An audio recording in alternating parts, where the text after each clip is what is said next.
రాష్ట్ర రాజకీయాల దగ్గరకు వద్దాం. బీసీలకు సంబంధించినటువంటి గర్జన నిన్న ఏలూరులో జరిగింది. 50% కోట నామినేటెడ్ పదవుల్లో ఇస్తానని చెప్పేసి ఓవైపున జగన్ ప్రకటించారు. మరోవైపున అన్ని నామినేటెడ్ పదవుల్లో కూడా 50% ఎస్సీలకు, ఎస్టీలకు, బీసీలకి, మైనార్టీలకి రిజర్వేషన్లు ఇస్తామని, బీసీల సంక్షేమం కోసం ప్రతి ఏటా 15,000 కోట్లకి తక్కువ కాకుండా ఖర్చు చేస్తామని, అధికారంలోకి రాగానే సబ్ ప్లాన్ చట్టాన్ని తీసుకొస్తాం, 3వ వంతు నిధులని బీసీల అభివృద్ధికే కేటాయిస్తాం, వెనుకబడిన తరగతులకు 139 కార్పొరేషన్లు ఏర్పాటు చేస్తాం, 45 ఏళ్ల నుంచి 60 ఏళ్ల లోపున్న అక్క చెల్లెమ్మలకు చేతుల్లో 75,000 రూపాయలు పెడతాం, కులాల ఆకాంక్షలను బీసీ కమిషన్కి అప్పగిస్తాం. ఇది నిన్న జగన్ ఇచ్చినటువంటి స్టేట్మెంట్. దీనికి సంబంధించిన చర్చలోకి వెళ్దాం. ముందుగా దాస్ గారు ఏమంటారు? ఇవన్నీ సాధ్యమయ్యే పని అనుకుంటున్నారా? 75,000 మహిళలకు ఇవ్వడం కావచ్చు, లేకపోతే 50% రిజర్వేషన్లు ఇవ్వడం అనేటువంటిది.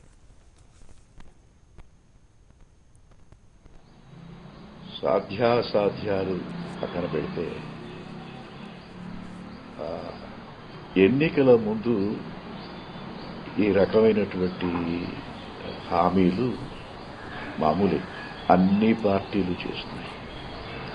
అయితే ఇది ఒక సరైనటువంటి పద్ధతి కాదు.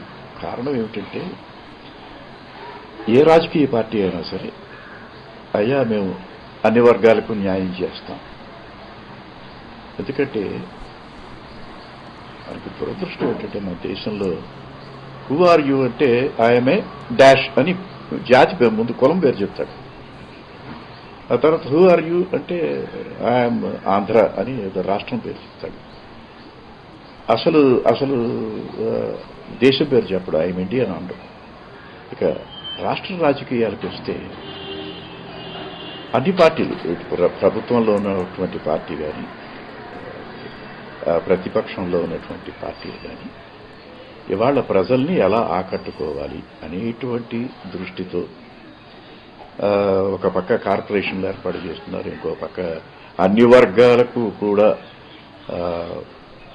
నగదు లేదా ఇతర బహుమతులు, ఇళ్ళు ఇవన్నీ కూడా అందజేస్తారు. అటు కేంద్రంలో ఉన్నటువంటి పార్టీ కూడా మన బడ్జెట్ సరే అందరినీ ఆకట్టుకోవడానికి కొన్ని తైలాలు ఇచ్చింది. ఇటు ఉద్యోగుల్ని ఆకట్టుకోవడానికి, అటు వ్యాపారస్తుల్ని ఆకట్టుకోవడానికి, ఇవన్నీ కూడా ఎన్నికల ముందు ఇచ్చేటువంటి హామీలు. ఈ హామీలు ఎంతవరకు నెరవేర్చగలుగుతారు అంటే, ఒక్కసారి రాష్ట్రం యొక్క ఆర్థిక పరిస్థితులు ఒక్కసారి ఆలోచించవలసినటువంటి అవసరం ఉంది. ఏ పార్టీ అయినా సరే సుమారు ఒక 2,26,000 కోట్లు అప్పు ఉంది ఈ రాష్ట్రానికి. ఈ అప్పు ఇంకా పెరుగుతుంది. ఇప్పుడు వీటి వల్ల ఈ అప్పు పెరుగుతుంది. ఏ పార్టీ ప్రభుత్వంలోకి వచ్చినా సరే వాళ్ళు అప్పుతో ప్రారంభిస్తారు. ఆ తర్వాత ఈ అప్పు ఇంకా పెరుగుతుంది. అప్పు పెరుగుతున్న కొద్దీ వడ్డీలు పెరుగుతాయి. వడ్డీలు పెరుగుతున్న కొద్దీ ఏమవుతుందంటే రెవెన్యూ ఎక్స్పెండిచర్ పెరుగుతుంది. ఇవాళ మనకి బడ్జెట్లో ఇవేవి సైంటిఫిక్ బడ్జెట్స్, ఆర్థిక సూత్రాల మీద ఆధారపడి తయారు చేసినటువంటి బడ్జెట్స్ కాదు. ఎందుకంటే రెవెన్యూ ఎక్స్పెండిచరు, క్యాపిటల్ ఎక్స్పెండిచరు కొద్దిగా పెరిగినప్పుడు కనీసం ఒక 20% క్యాపిటల్ ఎక్స్పెండిచర్ ఉంటే ఏమవుతుందంటే ఉద్యోగ అవకాశాలు పెరుగుతాయి, పరిశ్రమలు పెరుగుతాయి, ప్రొడక్టివిటీ పెరుగుతుంది. రెవెన్యూ ఎక్స్పెండిచర్ అంటే ఖర్చు. నెలకి 50,000 రూపాయల ఆదాయం వస్తే 60,000 రూపాయలు ఖర్చు అవుతుంది. సంవత్సరం చివరికి 1,20,000 రూపాయల అప్పు మిగులుతుంది. అచేత వీటికి ఇక తప్పదు. ఎందుకంటే అటువైపు పార్టీ విపరీతమైనటువంటి ఏవో ఇవి ఇస్తున్నారు, ప్రజలకి మేలు చేస్తామని చెప్పి ఇస్తున్నారు. కాబట్టి అక్కడికి ఏమవుతుందంటే, దీన్ని దయచేసి అపార్థం చేసుకోవద్దు. మనం సమాజాన్ని మొక్కలు చేస్తున్నాం. బీసీలకు ఇచ్చేసరికి ఓసీల్లో ఒక రకమైన మన పరిస్థితి ఏమిటి? మనం ఎలాగా అడుగట్టుకుపోవలసిందనా అనేటువంటి. పర్వాలేదు, మీకు కార్పొరేషన్ ఏర్పాటు చేస్తాము. లేదా ఓసీలకు కూడా 10% ఏదో ఒక రిజర్వేషన్ ఇస్తాం. ఈ అసలు మహానుభావుడు ఆయన అంబేద్కర్ గారే ఆయన ఈ రిజర్వేషన్స్ అనేటువంటివి తాత్కాలికం. మన దేశంలో ఏమైపోయాయంటే తాత్కాలికమైనటువంటి వేళ్ళు ఉండిపోయాయి, వేళ్ళు ఉండిపోయాయి పూర్తిగా. ఆర్టికల్ 370 కూడా అది temporary transitional special purpose article. దాంతో కాశ్మీర్ అనేటువంటి ఒక కొంపటిని, ఒక రావణ కాష్టాన్ని తయారు చేశారు. ఇవాటి కూడా అది కాలుతోంది. అది ఏమైపోయిందంటే breeding ground for anti nationals and enemies of army. మన సైన్యానికి శత్రువుల్ని, మన దేశానికి దేశద్రోహుల్ని తయారు చేయడానికి ఒక రంగస్థలం అది. ఒక్కసారి మళ్ళీ మీ దగ్గరికి వస్తాను దాస్ గారు. అలాగే ఇక్కడ కూడా సమాజాన్ని విడదీస్తున్నాం మనం, ఆంధ్రప్రదేశ్ ప్రజల్ని బాగా విడదీస్తున్నామని నా అభిప్రాయం. ఒక్కసారి మళ్ళీ మీ దగ్గరికి వస్తానండి. ఇదే అంశానికి సంబంధించి స్పందించేందుకు శశి ఫోన్ లైన్లో ఉన్నారు. శశి గారు చెప్పండి. సార్ నమస్తే సార్. నాకు నేను స్ట్రైట్ ఫార్వర్డ్ గా ఒక 3 క్వశ్చన్లు మాత్రమే చెప్తాను సార్. ఓకేనా? ఒకటి, ఇప్పుడు బీసీ నిన్న ఆ మీటింగ్ లో వాళ్ళు 75,000 ఇస్తాను అది ఇది అన్నారు. కేవలం మన అప్పుడు చంద్రబాబు నాయుడు గారు కానీ వైఎస్ గారు కానీ నెలకి 3,000 చొప్పున పెన్షన్ వాళ్ళు లెక్కిస్తే, ఒక డిబేట్ లో పట్టాభి గారు చెప్పారు కదా 55 లక్షల మంది ఉన్నారన్నారు. సో మనకు వచ్చే రెవెన్యూ మహా అంటే 1,00,000 కోట్లు ఎంతో ఉంటుంది. ఆ లెక్క వేసుకుంటే అసలు ఏపీ బడ్జెట్ ఏ రకంగా వీళ్ళకి డబ్బులు ఇస్తారు? ఒక క్వశ్చన్. రెండో క్వశ్చన్, యాక్చువల్ గా అంటే కొంచెం నా ఒపీనియన్ ఏంటంటే సార్, ఇది ఎంప్లాయ్మెంట్ ఆపర్చునిటీస్ చూపించకుండా నెక్స్ట్ ఈ వారాలు ఇస్తాను ఆ వారాలు ఇస్తాను అనేది ఎందుకు అనేది 2 సార్. ఓకేనా? ఇంకొకటి, మీకు నిరుద్యోగ అభివృద్ధి కోసం ఇంత ఇస్తాను, అసలు ఎంప్లాయ్మెంట్ ఆపర్చునిటీ క్రియేట్ చేయడం అనేది ఇంపార్టెంట్ ప్రతి ఫీల్డ్ లో. ఏదో బిల్డింగ్లు అవి ఉంటే కనుక దాన్ని బట్టి ఎంప్లాయ్మెంట్ ఆపర్చునిటీ కాదు సార్. ప్రతిదీ కూడా ఒక స్కూల్స్ పెట్టడం కానీ అలా ఉండాలని. థ్యాంక్ యూ శశి గారు. ఏమంటారు మూర్తి గారు? యాక్చువల్గా ప్రభుత్వం పూర్తిగా బీసీలని వాడుకొని, మేము బీసీలు మాకు అండగా ఉన్నారు, మేము మాత్రం బీసీలకు అండగా ఉండం, బీసీలు మేము వాడుకుంటాం, బీసీలు ఓట్లు దండుకుంటాం, బీసీలు వరాలని చెప్తాం, తర్వాత ఎలక్షన్ అయిన తర్వాత వాళ్ళని గాలి వదిలేస్తాం. 50% పైగా ఉన్న బీసీలనే కాదు ఏ వర్గాన్నైనా ఆ విధంగానే జరుగుతోంది. ఇవాళ నిరుద్యోగ భృతి అన్నారు. నిరుద్యోగ భృతి అంటే బీసీలు, ఎస్సీలు, ఎస్టీలు అందరూ వస్తారు, అందులో ఓసీలు. నిరుద్యోగ భృతి ఎలక్షన్ అయిన వెంటనే 2,000 రూపాయలు ప్రతి ఇంటికి ఉద్యోగం ఇస్తాను, ఇవ్వకపోతే 2,000 ఇస్తానన్న ఇదే ప్రభుత్వం 60 నెలలుగా 60 నెలలకు ఉపయోగపడి ఈ అధికారం వీళ్ళకి. ఎవరైనా సరే ఒక మ్యాండేట్ ఇచ్చిన తర్వాత 5 సంవత్సరాలు 60 నెలలు వాళ్ళ పాలనలో ఉంటారు, మళ్ళీ ఎలక్షన్ పోతారు, ఇంకొక ప్రభుత్వం ఎలక్షన్ జరగడం, ఎవరికి నచ్చితే వాళ్ళని ఎన్నుకోవడం ప్రజలు చేస్తారు. 57 నెలలు మర్చిపోయి 57 నెలలు స్పెషల్ ఫ్లైట్లు, 57 నెలలు విదేశీ యాత్రలు, 57 నెలలు ఢిల్లీ యాత్రలు, సన్నాయి నొక్కులు అన్నీ చేసి 57వ నెల వచ్చిన తర్వాత రేపు ఇంకొక నెలలో నోటిఫికేషన్ వస్తుంది మరుసటి నెలలో అనే సందర్భానికి వచ్చినప్పుడు మళ్ళీ ఒకసారి ప్రబంధనలు మభ్యపెట్టడానికి ఇమీడియట్గా నిరుద్యోగ భృతి 2,000 అయిపోద్ది.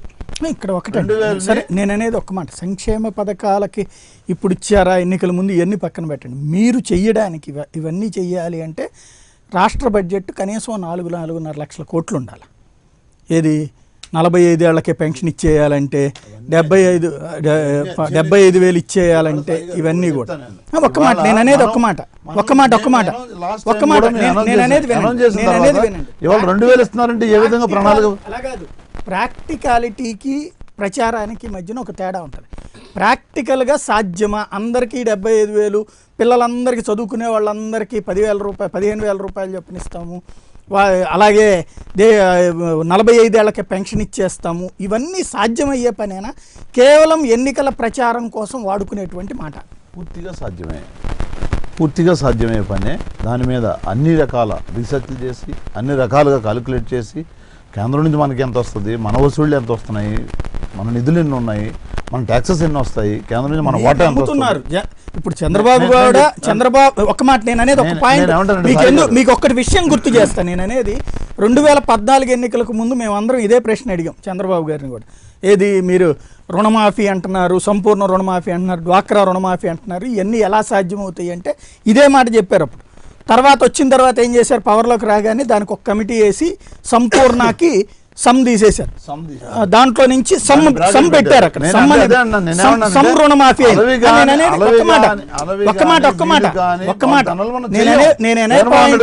సరే ఇవన్నీ ఒక్క మాట అండి. నేను అనేది ప్రాక్టికాలిటీకి విరుద్ధంగా హామీ గురించి నేను చెప్తున్నది. ఎవరైనా సరే ఇంత సంపూర్ణంగా మీరు చెప్పేవన్నీ చేయడం సాధ్యమవుదు అనేది తెలిసినప్పుడు అన్నా మీరే అంటున్నారు కదా మడమలు తెప్పము మాటలు తప్పము అనేది. అది స్పష్టత ఉండే విధంగా ఒక మాట దానికి అనుగుణంగా ఇదిగో నా రాష్ట్ర బడ్జెట్ ఎంత ఉంటుంది, ఈ బడ్జెట్లో పోని ఇదిగో ఇంకో 30,000 కోట్ల రూపాయలు పెరుగుతుంది ఆదాయం, 30 వేసుకోండి 40,000 వేసుకోండి, దీంట్లో ఇదిగో దీనికి ఎంత అవుతుందని ఒక లెక్క చెప్పగలరా ప్రజలకి? లేదంటే మమ్మల్ని చూసి మేము చెప్పేది నమ్మేయండి అంటారా? అదే నేను చెప్తున్నా. ఇవాళ వీళ్ళగా సంపూర్ణ మద్య నిషేధం, సంపూర్ణ డ్వాక్రా మహిళలకు రుణాల మాఫీ, సంపూర్ణ రైతు రుణమాఫీ. నేను చెప్పేది మీకు తెలిసింది అందుకనే కదా అన్నింటిలో ఏ ఒక హామీ కూడా నిరూపించుకోకుండా ఏ ఒక హామీ అమలు చేయకుండా కొత్త హామీ ఒకటే చెప్తున్నాం. హామీ ఇస్తారు, కొంత చేస్తారు, చేసి ఇవాళ వీళ్ళలో బీసీ కార్పొరేషన్లు ఇమ్మడిగా ఇవాళ జగన్మోహన్ రెడ్డి గారు ఆదరణ పెరుగుతుందని చెప్పేసి మా నాయకుడు చెప్పాలంటే చేస్తాడు. మీ 3 నెలల కార్పొరేషన్లు ఉన్నాయి, మా 3 నెలల కార్పొరేషన్లు ఉండవు. 60 నెలలకు ఉంటాయి కార్పొరేషన్లు, 60 నెలలకు ఉంటాయి వాగ్దానాలు. మీలో 3 నెలలకి 3 రోజులకి 3 రాత్రులకి ఉండవు. ఒక రాత్రి ఏమో బీజేపీతో కాపురం చేస్తారు, పగలేమో కాంగ్రెస్ కాపురం చేస్తారు. నీతి నియమాలు ఉండవు. పబ్లిక్ కాల్ ఒక్కటి చూద్దాము. సంపత్ కాకినాడ నుంచి ఫోన్ లైన్ లో ఉన్నారు. సంపత్ గారు చెప్పండి. సార్ నేను చెప్దాం అనుకుందే మీరు ఆల్రెడీ చెప్పారు సార్ ఇప్పుడే. అసలు మన స్టేట్ కున్న బడ్జెట్ అంతా, దానికి సంబంధించిన ఎక్స్పెండిచర్స్ ఎంత అవుతుంది, ఫ్యూచర్ ఫోర్కాస్ట్ లో ఇంకా మనకి అందొచ్చే ఇన్కమ్ ఎంత, దాని బేసిస్ మీద మనం ఏమన్నా వరాలు కానీ ఏమన్నా ఇస్తే దాని బేసిస్ మీద మామూలుగా చెప్తే బాగుంటుంది సార్ అందరికి. మనకి ఇంత బడ్జెట్ వస్తుంది, ఫ్యూచర్ లో ఇంత బడ్జెట్ వస్తుంది కాబట్టి దాని ప్రకారం ఈ బీసీల కింద స్పెండ్ చేయగలుగుతున్నాం అని ఒక ప్రజలకి అదే మీ తరపు నేనే అడిగానండి. థ్యాంక్ యూ సంపత్ గారు. తేజ గుంటూరు నుంచి ఫోన్ లైన్ లో ఉన్నారు. ఒక్క నిమిషం తేజ గుంటూరు నుంచి ఫోన్ లైన్ లో ఉన్నారు. తేజ గారు చెప్పండి. నమస్కారం అండి సాయి గారు. తేజ గారు నమస్కారం అండి సాయి గారు.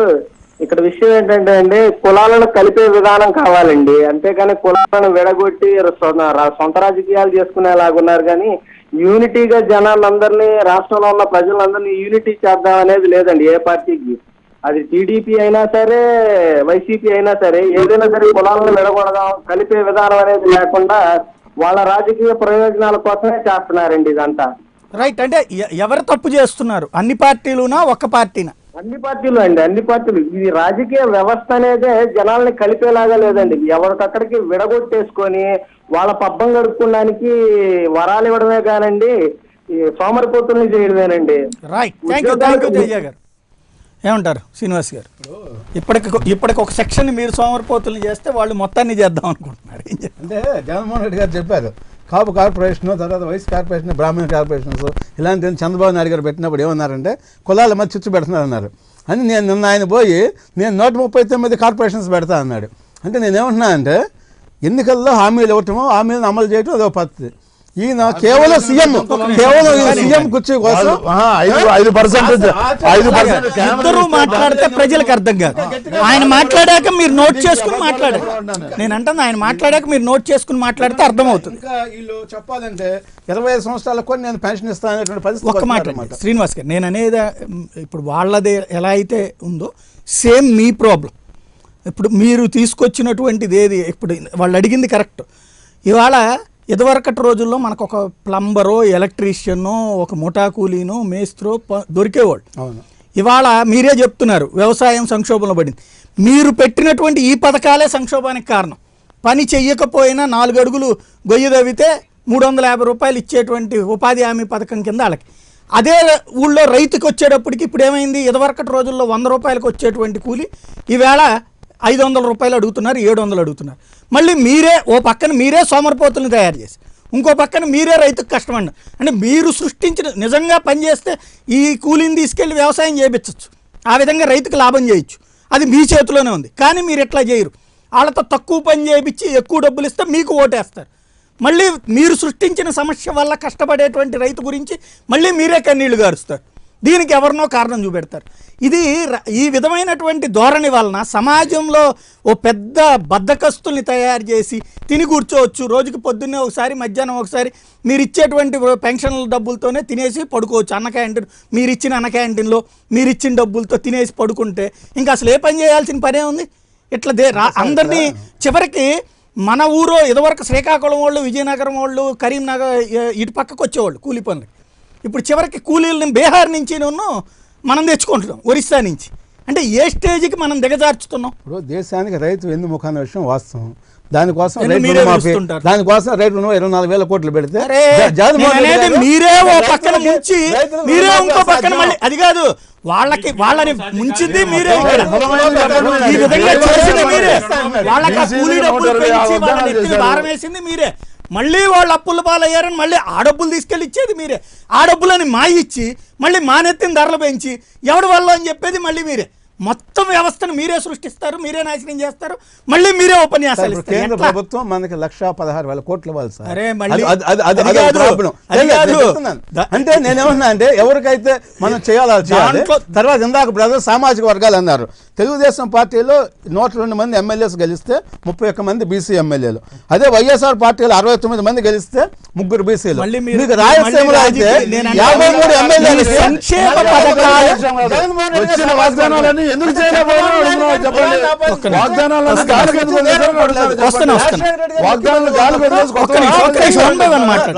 నేను అనే పాయింట్ మళ్ళీ మీరు డైవర్ట్ చేస్తున్నారు. శ్రీనివాస్ గారు ఇక్కడ చంద్రబాబు నాయుడు గారు, శ్రీనివాస్ గారు, కేఏ కృష్ణమూర్తి గారు కానీ, శ్రీనివాస్ గారు కానీ, కళా వెంకటరావు గారు కానీ, ఇంకోళ్ళు కానీ, టీటీడీ బోర్డు చైర్మన్ కూడా, టీటీడీ బోర్డు చైర్మన్ కూడా శ్రీనివాస్ గారు. బీసీలు. నేను అడుగుతున్న పాయింట్ ఒకటి, మీరు చెప్తున్న పాయింట్ ఒకటి. ఇప్పుడు కేఈ కృష్ణమూర్తి అది కాదు, డిప్యూటీ సీఎం, ఆయన అంతటా ఆయనే ఏం బాధపడ్డాడో తెలుసు మీకు. పాపం ఆయన డిప్యూటీ సీఎం అని ఆయన పిఏ చెప్తే గానీ ఆయన గుర్తు రావట్లేదు. ఆ స్టేజ్ లో నడుస్తున్నాడు కాబట్టి అది వదిలేద్దాం. ఆయనే బాధపడ్డాడు మొన్న.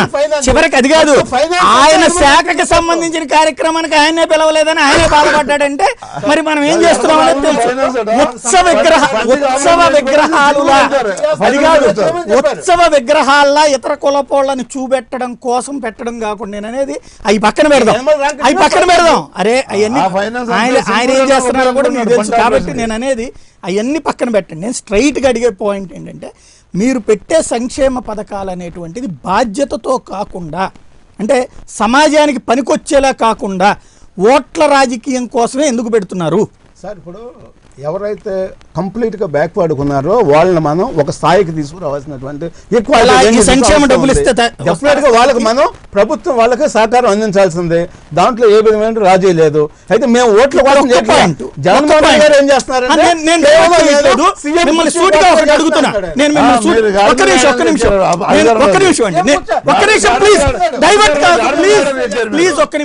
సూటిగా అడిగేది ఏంటంటే, ఒక్క నిమిషం అండి. ఒక బీసీ ఇండస్ట్రియలిస్ట్ అయితే ఓ 100 మంది బీసీలకు ఉద్యోగం ఇస్తాడు.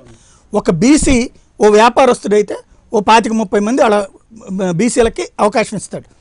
ఇవాళ మీరు ఇచ్చేటువంటి భూములు రాజధాని భూముల్లో కానీ, లేకపోతే మీరు తెస్తున్నటువంటి ఇండస్ట్రీల్లో కానీ, మీరు ఇచ్చినటువంటి పర్మిషన్స్ ఏవైతే 100 కోట్ల రూపాయలు ఈ రోజున మీరు నజరానాలు ప్రకటించారు కదా, వాళ్ళల్లో ఎంతమంది బీసీలు ఉన్నారు? శాశ్వత ఉపాధి లేదా శాశ్వత ఎదుగుదల అంటే అదే, లేకపోతే బెచ్చమేసినట్టు పెన్షన్లు వేయడం కరెక్టా? వాళ్ళని ఇండస్ట్రియలిస్టులు గానో లేకపోతే ప్రొఫెషనల్స్ గానో తయారు చేస్తే ఎదుగుతారా, లేకపోతే 2,000 ఇస్తే వాళ్ళు ఎదిగిపోతారా? మనం స్కిల్ డెవలప్మెంట్ పెట్టాము. ఏది స్కిల్ డెవలప్మెంట్ అంటే ఉపాధి కాదు, అది skill development central government scheme, that is not state government నడుపుతుంది అంతే. అదే కాకుండా నేను అన్న పాయింట్, ఎవరిని ఇండస్ట్రియలిస్టులు తయారు ఎందుకు చేయట్లేదు? మీరు ఇచ్చిన భూముల కేటాయింపుల్లో బీసీ నేతలకు ఎంతమందికి ఇచ్చారు? బీసీలకు ఎంతమంది? స్టార్ హోటళ్ళకి అక్కడ బోల్డ్ అంతమందికి భూములు ఇచ్చారు. అందులో బీసీకి ఎవరికన్నా ఇచ్చారా స్టార్ హోటల్ పెట్టుకోవడానికి? ఎస్సీకి ఎవరికన్నా ఇచ్చారా? ఎస్టీకి ఎవరికన్నా ఇచ్చారా? ఒక స్టార్ హోటల్ ఒక బీసీనో ఎస్సీ ఎస్టీ పెడితే వాళ్ళకి కోటీశ్వర్లు అవుతారు. కానీ వాళ్ళకి ఎందుకు ఇలా? మీరు ఒక సాఫ్ట్వేర్ కంపెనీ ఒక బీసీకి ఇస్తే ఆయనకి మీరు ఇచ్చే ప్రోత్సాహకాల ద్వారా సెటిల్ అవుతాడు, ఆయన 10 మంది బీసీలను తయారు చేస్తారు. కానీ మీరు అవన్నీ ఎందుకు ఇవ్వలేదు వాళ్ళకి? మీరు ఇచ్చేటువంటి పెన్షన్లు ఈ మాత్రం ఎందుకు లెక్క కడుతున్నారు? అనేక మంది పెట్టారు, ఎస్సీలు ఏంటి, ఎస్టీలు ఏంటి, తీయండి. మీరు ఇచ్చిన పెట్టుబడులన్నీ లిస్ట్ తీయండి. ఎంతమంది ఓసీలకు ఇచ్చారు, ఎంతమంది బీసీలకు ఇచ్చారు, ఎంతమంది ఎస్సీ ఎస్టీలకు ఇచ్చారు, తీయండి. మీరు బయటికి తీసి చూపించండి, పబ్లిక్ కి తీసి చూపించండి. మాటలు కాదు, చేతలు చూపించండి. నాయకుడు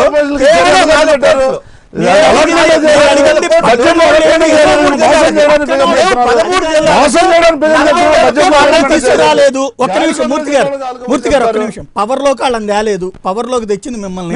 నేను ఓపెన్ గా అడుగుతున్నా, మీరు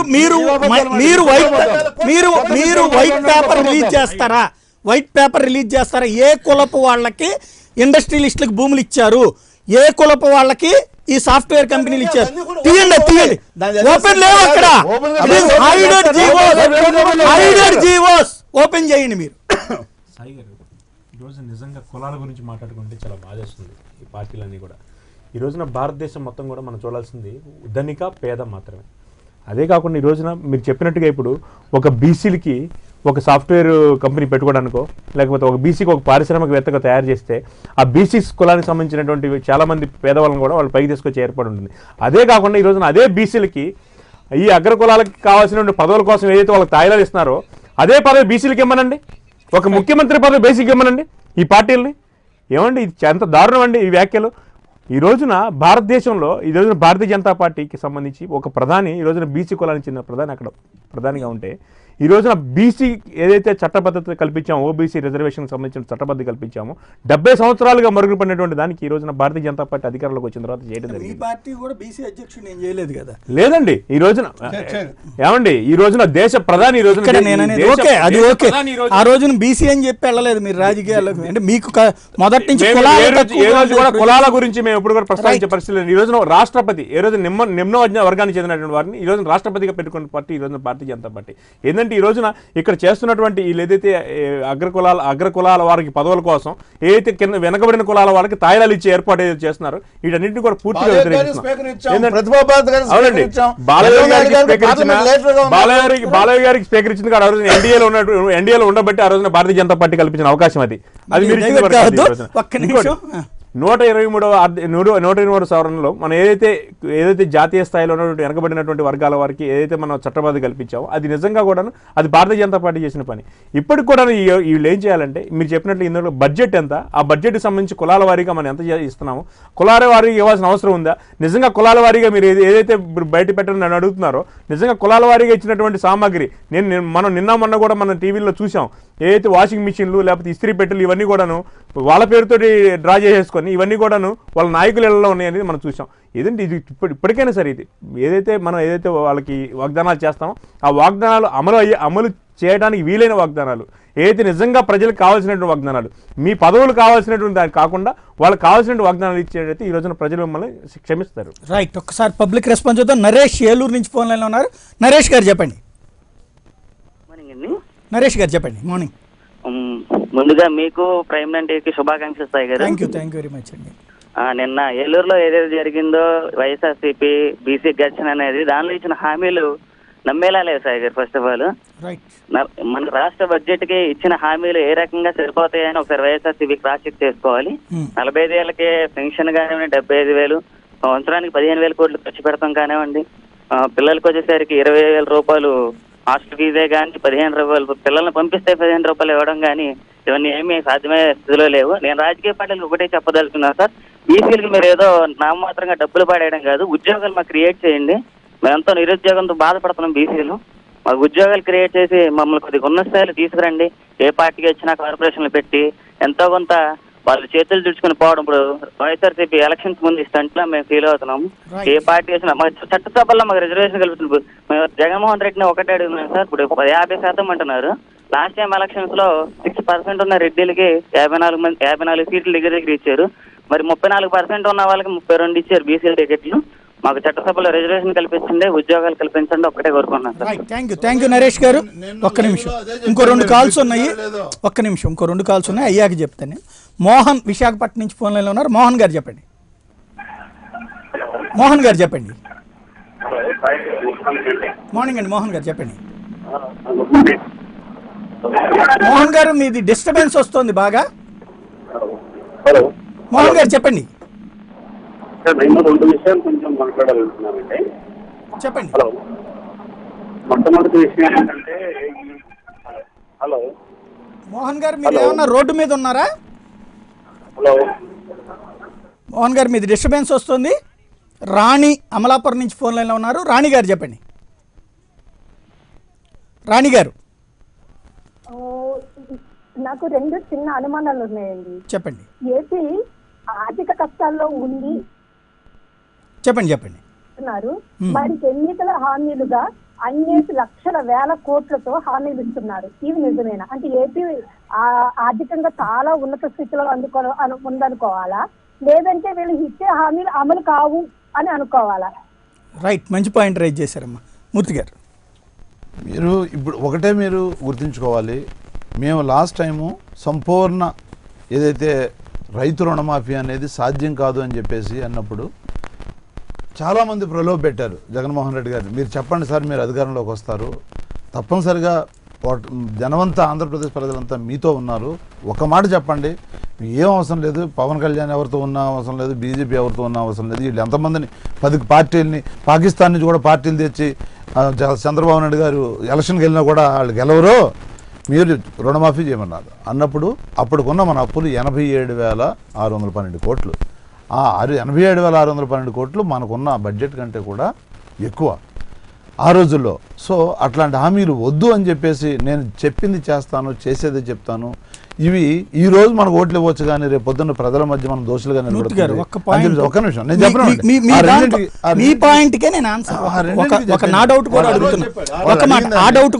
అంటే ఇక్కడ క్రిందటిసారి ఎన్నికల్లో రుణమాఫీని నమ్మి ఓట్లేశారనుకునేటువంటి భ్రమలో మీరు వాస్తవంగా ఆ రోజున కొత్త పాలకులు ఒక డివైడ్ అయినటువంటి స్టేట్కి ఒక కన్స్ట్రక్టివ్గా ప్లాన్ చేసేటువంటి వ్యక్తి సీనియర్ అయితే బెటర్ అన్నటువంటి కోణంలో ఓట్లేసిన వాళ్ళు ఎక్కువ ఆ రోజున. మీరు నేను అనేది ఒక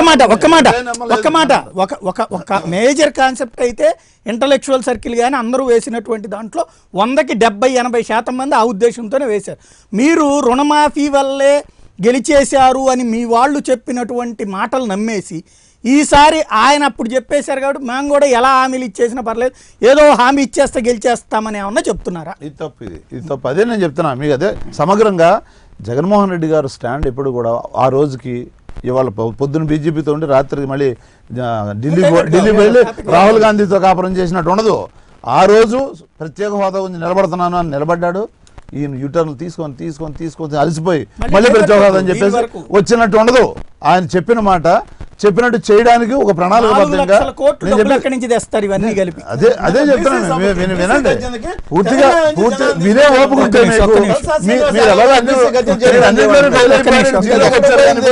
వినే ఓపుకుంటే నేను చెప్తా.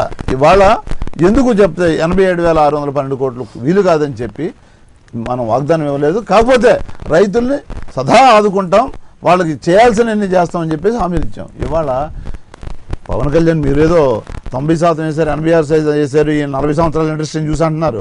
ఇవన్నీ ఇండస్ట్రీలు, పవన్ కళ్యాణ్ ఇండస్ట్రీ, తర్వాత బీజేపీ కలిసి ఈ వాగ్దానాలు కలిసి ప్రతి ఇంటికి ఉద్యోగం లేకపోతే 2,000 ఇవన్నీ చేసి రుణమాఫీ ఏది పూర్తిగా డ్వాక్రా రుణమాఫీ, ఇప్పుడు వడ్డీలు కూడా కట్లా, పూర్తిగా రైతు రుణమాఫీ వాళ్ళు కూడా అదే. సో ఇవన్నీ చేసి కూడా ఎన్ని ఓట్లు వచ్చాయండి సాయి గారు? 5 లక్షల ఓట్లు. 5 లక్షల ఓట్లు దేన్ని చూసి? ఈయన పొడవును చూసి, ఈయన ఎక్స్పీరియన్స్ 40 సంవత్సరాలు చూసి వేసేసారా, లేదంటే ఇవన్నీ కలిపి మోసం చేస్తే వేసారా? పూర్తిగా మోసం చేసి నమ్మించి నట్టేడు ముంచి మోసం చేసిన తర్వాత చేశారు. రెండోది ఒక్క నిమిషం. అరే డైవర్ట్ కావద్దండి శ్రీనివాస్ గారు మళ్ళీ ఇష్యూ డివియేట్ కాదు.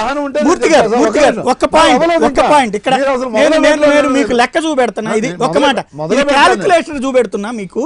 ఈ క్యాలిక్యులేషన్ లో కనబడేది ఏంటంటే ఇక్కడ మన రాష్ట్రంలో 1,30,00,000 మంది 45 ఏళ్ల పైబడిన వాళ్ళు ఉన్నారు ఆంధ్రప్రదేశ్లో. ఇంటూ 3,000 రూపాయలు మీరు ఇస్తానన్న పెన్షన్ వేస్తే ఎంత అవుతుంది నెలవారీ లెక్క? ఇది నెలకి ఎవరు చెప్పారండి? ఇప్పుడు మీరు చెప్పింది 3,000 రూపాయలు ఎవరికి చెప్పారు? ఎవరికి? BC, SC, ST, minority.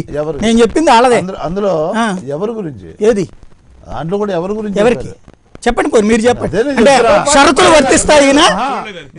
వర్తిస్తాయి అందులో అన్న. ఇవాళ మేము 2,000 ఇస్తాము అని అంటే లాస్ట్ లో ఇంకొక నెల ఉండగా ఎలక్షన్ నోటిఫికేషన్ 2,000 ఇచ్చేసి ఆ నెల వరకు చేసేసి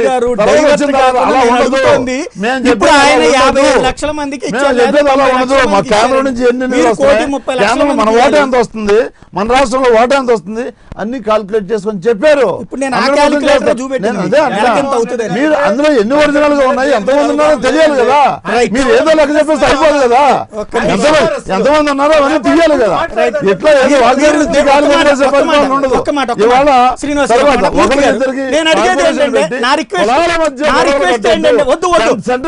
రాజకీయ ఉపన్యాసం మూర్తి గారు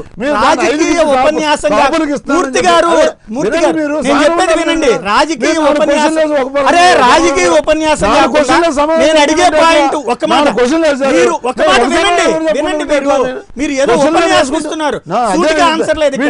నేను అన్న పాయింట్ ఇక్కడ ఇప్పుడు వాళ్ళ మోసం గురించి చర్చ జరగట్లేదండి.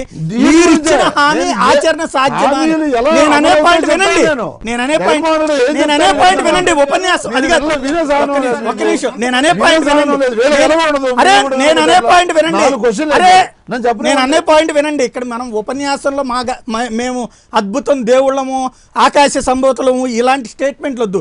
నేను అనే పాయింట్ సూటిగా చెప్పండి సమాధానం.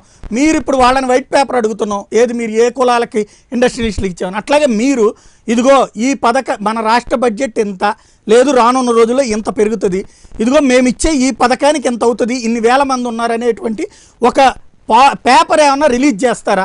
అప్పుడు మేము అందరం నమ్ముతాం. కరెక్ట్ చెప్పారు. ఇవాళ జగన్మోహన్ రెడ్డి గారు అన్ని ఆలోచించి కాల్కులేషన్ చేసి చెప్పారు. తప్పనిసరిగా ఒకవేళ సందర్భం వస్తే ఆ డిమాండ్ సందర్భం నువ్వు చెప్తే అవుతుంది సార్, చెయ్యాలా? అనలేదు. అడిగే ఒక అందరికీ ఉంటుంది. చెప్పేది మనం కాదు. జగన్మోహన్ రెడ్డి గారు ఆలోచిస్తారు. తప్పనిసరిగా చూస్తే కాల్కులేషన్ కూడా ఇస్తారు. ప్రజలకు క్లారిటీ కావాల్సింది అక్కడ. అదే ఆయన క్లియర్ గా ఉన్నాడు, ప్రజలు క్లియర్ గా ఉన్నారు. ఈ మోసాల నుంచి ఎట్లా మోసపోయారో. నేను ఏమన్నానంటే నిధులు మనకి ఎన్ని షేర్ వస్తుంది సెంట్రల్ నుంచి, ప్రజలు చెప్పే మంచిదే. జగన్మోహన్ రెడ్డి గారు ఆలోచన చేస్తారు. సంకల్ప్ పూనా నుంచి ఫోన్ లైన్ లో ఉన్నారు. సంకల్ప్ గారు చెప్పండి.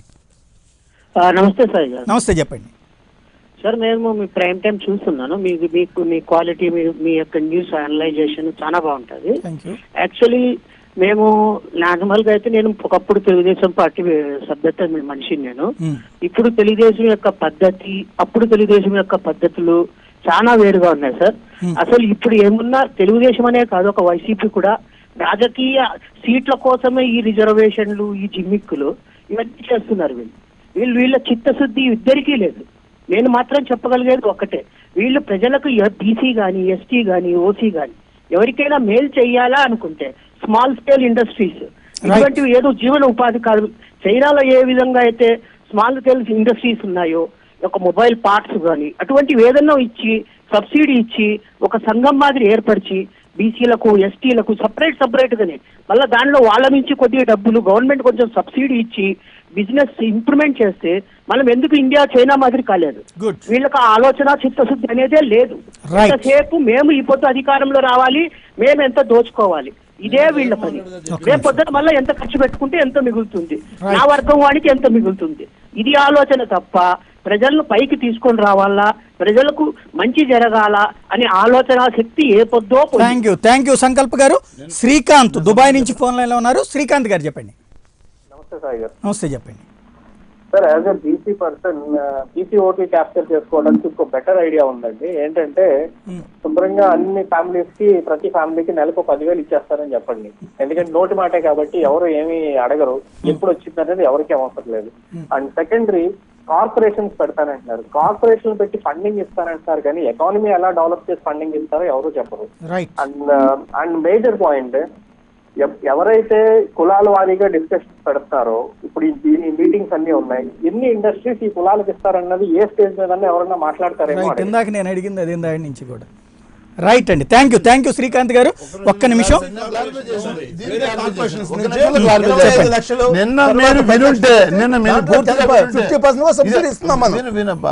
అసహనంగా ఎందుకు 3 నెలల గురించి మాట్లాడుతూ ఇవాళ వీళ్ళందరూ వినుంటే నిన్న సంపూర్ణంగా నేను పక్కన ఉన్నా, జగన్మోహన్ రెడ్డి గారు క్లియర్గా చెప్పారు.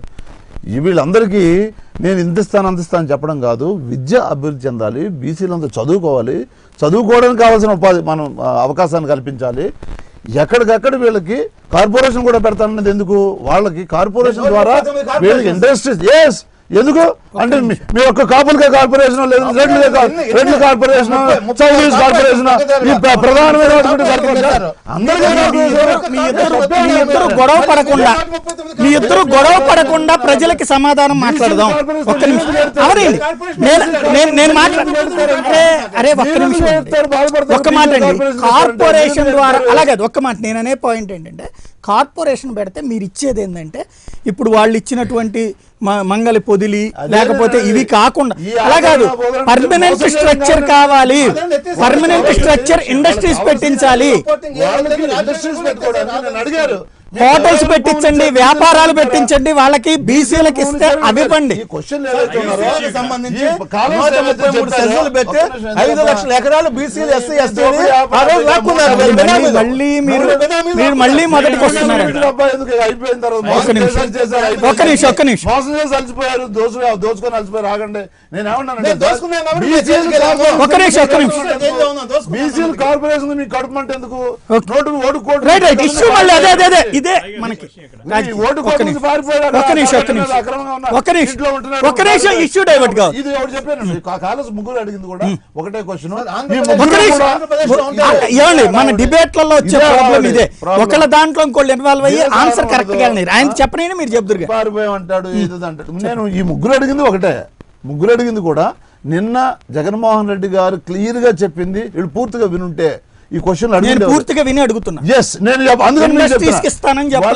వ్యాపారాలు హోటల్ చెప్పారు, చెప్పలేదు. నేను అదే తప్పు మాట్లాడకూడదు. మనం నేను అనేది మేము ఇచ్చేటువంటి సగం బీసీలకు ఇస్తాం, లేదా మేము ఇచ్చే ఇండస్ట్రియల్ కేటాయింపులో సగం బీసీలకు ఇస్తామని అదే వినాలన్నా నేను. అక్కడ జగన్మోహన్ రెడ్డి చెప్పింది నిన్న, జగన్మోహన్ రెడ్డి గారు చెప్పింది ఏంటంటే వీళ్ళు ఇండస్ట్రీస్ పెట్టుకోవాలి, వీళ్ళు అభివృద్ధి చెందాలి, వీళ్ళు చదువుకోవాలి, డాక్టర్లు అవ్వాలి.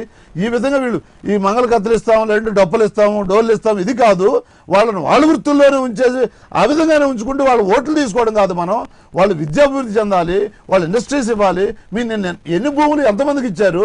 100 ఎకరాలు మీరు రాసుకోవడం కాదు, బీసీలకు ఇచ్చారు, ఇస్తే బాగుంటుంది అడిగారు. ఈ ప్రశ్న నేను జగన్మోహన్ రెడ్డి గారు సమాధానం. ఒక్క నిమిషం సాగర్, ఒక విషయం ఇక్కడ నిజంగా మూర్తి గారు మాట్లాడినా లేకపోతే శ్రీనివాస్ గారు మాట్లాడినా కూడా ఒక ఇక్కడ 2004 ముందు చంద్రబాబు నాయుడు గారు రాష్ట్రంలో ఉన్నటువంటి ఇంజనీరింగ్ కాలేజీని ఇబ్బరముబ్బడిగా ఇచ్చి మనం చూసాం.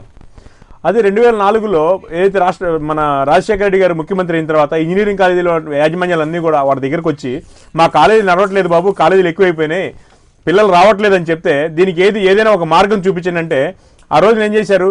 ఫీజు రియంబర్స్మెంట్ పేరుతోటి ఫీజు రియంబర్స్మెంట్ ఒకటి ప్రకటించి అప్పుడు మీకు కాలేజీలకు పిల్లలు వస్తారని చెప్పేసి ఆ కాలేజీలకు ముబ్బడిగా మనం పేదల డబ్బులు, ట్యాక్సులు కట్టే డబ్బులన్నింటిని కూడా ఫీజు రియంబర్స్మెంట్ పెడుతూ కాలేజీ యాజమాన్యాలకు దోచిపెట్టడం చూసాం. నిజంగా ఈ రోజున చదువుకున్నారు కానీ ఎలాంటి విద్యను అందించారు? నిజంగా ఎవరు అవసరంకి ఆ రోజున మీరు ఫీజు రియంబర్స్మెంట్ పెట్టారు? ఏది కాలేజీ యాజమాన్యాల అవసరాల కోసం మీరు ఆ రోజున ఫీజు రియంబర్స్మెంట్ పెట్టి పేదల చదువుల పేరుతోటి సాయి గారు పేదల చదువుల పేరుతోటి ఉంటాయి. సాయి గారు పేదల చదువుల పేరుతోటి అవునండి, పేదల చదువు పేరుతోటి ఎవరు దోచిపెట్టారు?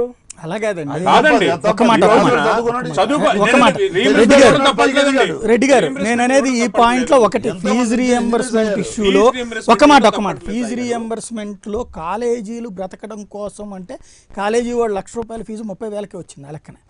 ఇంకొకటి వాస్తవంగా ఒక మాట, ఇంజనీరింగు డాక్టర్ అనేది చదవడం చాలా గొప్ప స్టేజ్ అప్పట్లో. ఆ స్టేజ్లో ఆ పథకం ద్వారా చాలా మంది చదువుకోవడానికి ఫీజులు కట్టడానికి ఒక అవకాశం లభించింది. అందులో తప్పుపడ్డ ఓకే, దాంట్లో బోగస్ కాలేజీలు ఉన్నాయి, అవి 30% ఉంటాయి. 30% వాటి గురించి మాట్లాడుతాను. దాన్ని కంట్రోల్ చేయాల్సిందే ఖచ్చితంగా. ఈ రోజున ఆరోగ్యశ్రీ కానీ లేదా ఫీజు రీయింబర్స్మెంట్ కానీ చాలా మంచి పథకాలు, వాటి వల్ల లబ్ధి పొందినటువంటి కుటుంబాలు చాలా ఉన్నాయి. కాకపోతే వాటి వల్ల లబ్ధి పొందినటువంటి ఏదైతే వీళ్ళు బోగస్ కాలేజీలు కానీ బోగస్ హాస్పిటల్స్ కానీ వాటిని కంట్రోల్ చేయకుండా మనం ఈ రోజున పేదలకు ఇవన్నీ పంచి పెడతామంటే అది నిజంగా ఎవరు వాళ్ళు ఎక్కడికి వద్దాం. ఒక్క నిమిషం దాస్ గారు మీరేమంటారు? ఇదంతా చూసిన తర్వాత మీకేమనిపిస్తోంది? ఒక్క నిమిషం సాయి గారు చెప్పండి. ఏ దేశంలో అయినా సరే 2 వర్గాలు ఉంటాయి. మన దేశంలో 300 జాతులు ఉంటాయి, కొన్ని 1000 పైన జాతులు ఉంటాయి. కాదు, ఎక్కడ ఏ దేశంలోనే 2 వర్గాలు, హ్యావ్స్ హ్యావ్ నాట్స్, ఉన్నవాళ్ళు లేనివాళ్ళు. లేనివాడికి సహాయం అందాలి. అది మామూలుగా ఫండమెంటల్ ప్రిన్సిపల్. అది పునాది కావాలి.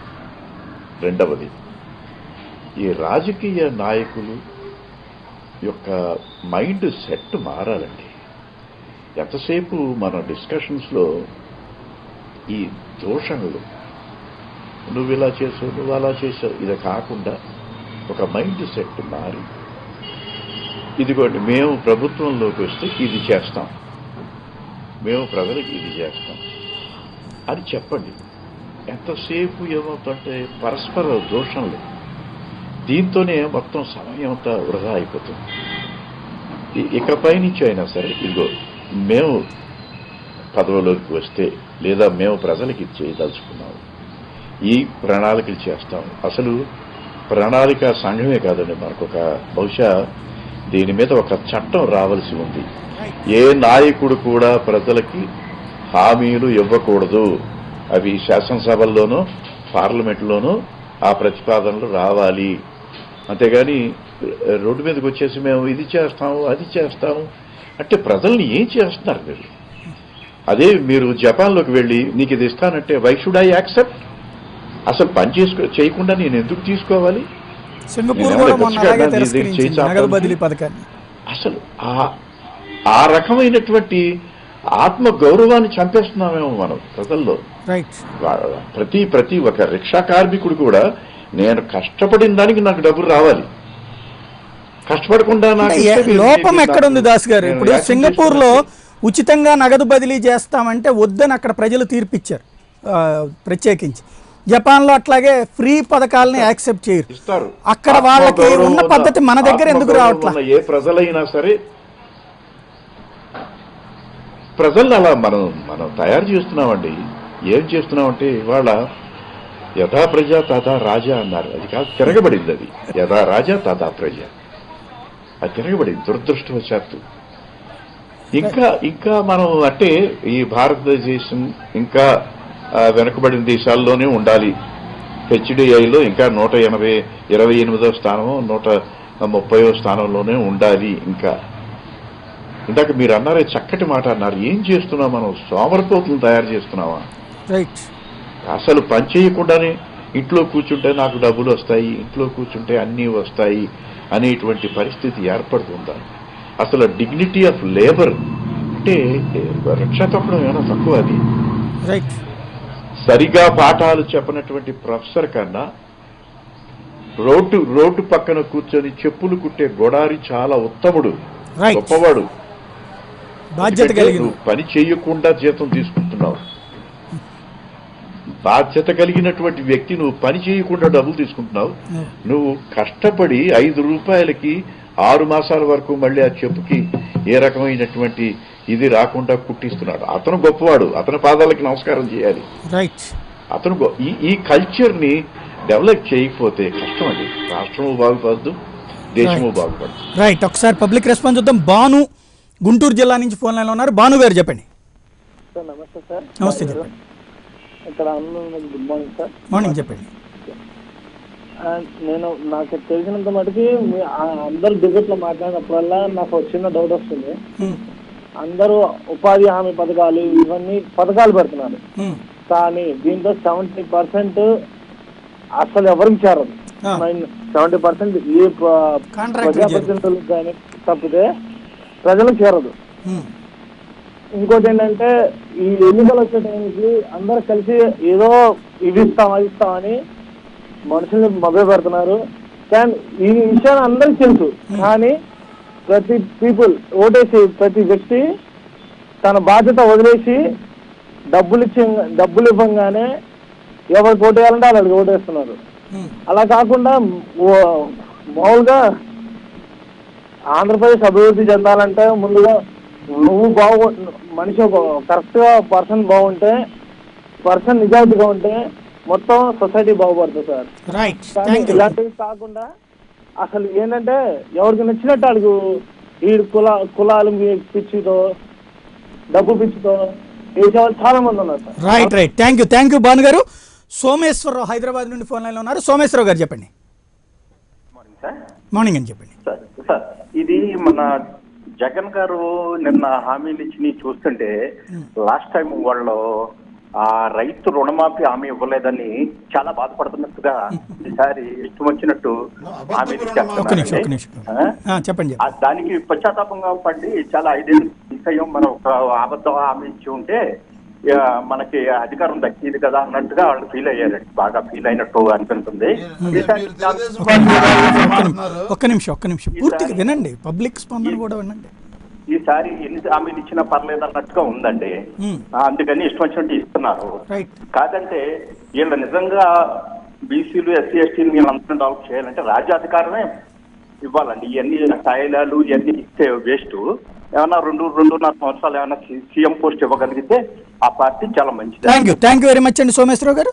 ఇక్కడ మూర్తి గారు ప్రధానమైన అంశం ఇక్కడే పబ్లిక్ కి కావాల్సిన బాధపడుతున్నారు. అదే ఇప్పుడు ముప్పటిగా 610 హామీలు ఇచ్చి మోసం చేశారన్న అది ఒకటే మీరు చూసింది. అది ఒకటే మూర్తి గారు డైవర్ట్ కాకుండా ఒకటే క్వశ్చన్, వాళ్ళని ఏ పాయింట్ అయితే మీరు క్రాస్ చేశారో మీరు అదే పాయింట్ దగ్గరికి ఎందుకు వెళ్తున్నారు? ఒక్క హామీ గురించి ఆయన అన్నారు, మొత్తం హామీలు ఏ హామీ చేయలేదన్నా నేను. సరే నిరూపించగలరా మాట అండి మూర్తి గారు. ఇప్పుడు మీరు ఆ పాయింట్ పట్టుకుని వెళ్తున్నారు కదా. ఇప్పుడు ఏంటంటే ఇవాళ మిమ్మల్ని ఎన్నుకున్నాం అనుకోండి, ఇప్పుడు వాళ్ళని ఎన్నుకున్నాం లాస్ట్ ట్రిప్, మీరే చెప్పారు కదా 5 ఏళ్లలో ఏం చేయలేదని. సరే అందులో కొన్ని చేసినవి ఉన్నాయి, మాకు కనబడుతున్నాయి, కొన్ని చేయనివి ఉంటాయి, అందరికి కనబడతాయి. ఇక్కడ హామీలనే ఆధారం చేసుకుని రాజకీయాలకు వెళ్తున్నారు. మేము అనేది ఏంటంటే ఎవరు అడిగినా సరే పబ్లిక్ కోరుకునేది శాశ్వత జీవితం ఇవ్వాలి. ఇవాళ ఒక తల్లి తండ్రిని వదిలేసేటువంటి స్టేజ్ పిల్లలు వాళ్ళకి పెన్షన్ ఇస్తున్నారు. మీరు ఎందుకు వదిలేస్తున్నారు ఆ తల్లిదండ్రిని? వీళ్ళ ఆర్థిక వనరులు సరిగ్గా సమకూర్చుకునేటువంటి ఉపాధి అవకాశాలు ఇవ్వకపోవడం. ఎందుకు లేదు? మీరు ఇచ్చినటువంటి మీరు ఇక్కడ ఈ రాష్ట్రాల్లో ఇండస్ట్రీస్ కానీ ఇవేమీ సమృద్ధిగా తయారు చేయకపోవడం వల్ల వాళ్ళకు పర్మనెంట్ ఎంప్లాయ్మెంట్ ఆపర్చునిటీ లేదు. ఇల్లు లేదు, లేకపోతే ఉద్యోగం లేదు. వీటితో వాళ్ళకు వచ్చే ఆదాయం పరిమితం అవుతుంది. ఆ వచ్చే ఆదాయంలో మళ్ళీ మీరు ఇచ్చేటువంటి పథకాల వల్ల సోమరపోతులుగా తయారైనటువంటి వాళ్ళకి అధిక డబ్బులు ఇవ్వాల్సినటువంటి పరిస్థితి వస్తుంది. 10 రూపాయలతో పోయేదాన్ని 30 రూపాయలు పెట్టి కొనాల్సి వస్తుంది. దీంతో వీళ్ళ సంపాదన అంతా ఇక్కడే ఖర్చు అయిపోతుంది. అటు అమ్మా నాన్నలను పోషించుకోలేని పరిస్థితి. అంటే మొత్తం సమస్యలు మీరే సృష్టిస్తున్నారు రాజకీయ నేతలు. మళ్ళీ మీరే దానికి సంబంధించి అంటే పుండు మీరే చేసి పైన ఆయింట్మెంట్లు రాస్తున్నారు. ఇలా కాకుండా శాశ్వత పరిష్కారానికి ఇదిగో 50% ఇండస్ట్రీస్ కానీ 50% వ్యాపారాలు కానీ గవర్నమెంట్ సొమ్ములతో పెట్టించే ప్రతి దాంట్లో 50% మేము బీసీ ఎస్సీ ఎస్టీలకు ఇస్తాం అని చెప్పగలరా? నేను చెప్పింది అదేనండి సాయి గారు, కరెక్ట్ గా చెప్పారు. ఇక్కడ మీ దాంట్లో మీ పేపర్లోనే వీళ్ళు రాసిన దాంట్లో నామినేటెడ్ పదవుల్లో నామినేషన్ పనుల్లో 50% కోట, అలాగే 15 బీసీల సంక్షేమం కోసం ప్రతి ఏటా సబ్ ప్లాన్ చట్టం, ఇవన్నీ ఉన్నాయి. ఇది నేను చెప్తుంది సాక్షులు. దీంట్లో మీరు చెప్పింది నిజమైతే అదే బ్యానర్ అవ్వాలి. ఎందుకంటే 50% మీరు ఇచ్చే అనుమతులు కానీ మీరు ఇచ్చేటువంటి సొమ్ములు కానీ ఇండస్ట్రీస్ పెట్టించడం కానీ బీసీ ఎస్సీ ఎస్టీలకని కనుక మీరు ఇస్తే అదే బ్యానర్ అవ్వాలి. ఇప్పుడు బ్యానర్ అయిందా లేదా కాదు, జగన్మోహన్ రెడ్డి చెప్పింది క్లియర్ గా రాశారు. ఇక బ్యానర్ అవడమా లేదంటే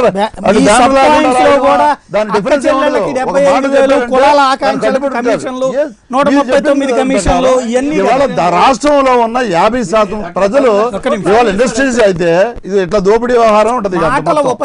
నేను ఏమన్నా 50% గురించి 33% గురించి ఈ పథకాల్లో ఏదైతే ఉద్యోగాలు కానివ్వండి, లేదంటే ఈ వైద్య ఆరోగ్య అన్ని విధాలుగా కూడా ఈ 50% ప్రజలు ఏదైతే ఉన్నారో వాళ్ళు మెరుగుపడతారు, వాళ్ళు ఏదైతే పారిశ్రామిక రంగంగా కూడా ప్రతి 30 ఏదైతే కార్పొరేషన్లు పెడతా ఉన్నామో ఆ కార్పొరేషన్ ద్వారా ఆ జనం ఏదైతే నిష్పత్తి ఉంటుందో వాళ్ళకి ఇండస్ట్రీస్ పెట్టుకోవడానికి అవకాశం ఉంటుంది, ఉపాధి వాళ్ళే స్వయం ఉపాధి చేసుకోవడానికి అవకాశం ఉంటుంది, వాళ్ళే 10 మందికి ఉద్యోగాలు ఇచ్చే అవకాశం ఉంటుంది, వాళ్ళు అందరూ అభివృద్ధి చెందుతారు.